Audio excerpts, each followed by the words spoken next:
মায়ের পথ চলা যেখানে থেমেছে সেখান থেকেই শুরু করতে চান তারেক রহমান।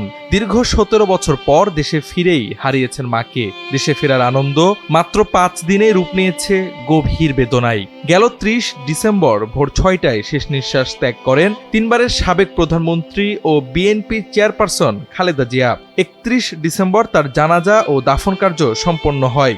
এরপর নিজের ভেরিফাইড ফেসবুক পেজে পরপর ২টি পোস্ট করেন তারেক রহমান, যেখানে তিনি দেশবাসীর প্রতি কৃতজ্ঞতা ও আগামীর জন্য প্রতিশ্রুতি ব্যক্ত করেন। তারেক রহমান তার প্রথম পোস্টে রাষ্ট্রীয় দায়িত্বশীল, বিদেশি কূটনৈতিক সহ সকলকে মায়ের ঐতিহাসিক জানাজার আয়োজনে সহযোগিতার জন্য ধন্যবাদ জানান।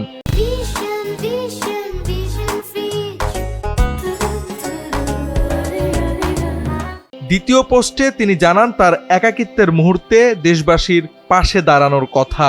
বলেন, গভীর শোক ও কৃতজ্ঞতায় ভাস্বর হয়ে আমি আমার প্রিয় মা, জীবনের প্রথম শিক্ষক, ৩ বারের প্রধানমন্ত্রী বেগম খালেদা জিয়াকে আমার বাবা শহীদ রাষ্ট্রপতি জিয়াউর রহমানের পাশে চিরনিদ্রায় শায়িত করেছি। তার অনুপস্থিতির শূন্যতা ভাষায় প্রকাশ করার মতো নয়। তবু এই কঠিন মুহূর্তে দেশের মানুষের অভূতপূর্ব উপস্থিতি আমাকে একাকিত্বে ভুগতে দেয়নি।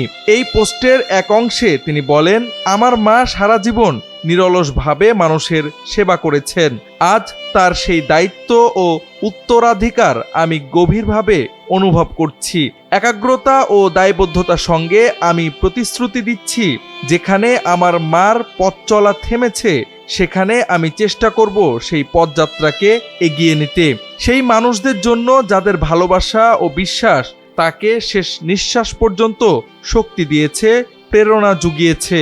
তারেক রহমানের এই পোস্ট দুটি সামাজিক যোগাযোগ মাধ্যমে ব্যাপক আলোড়ন সৃষ্টি করে।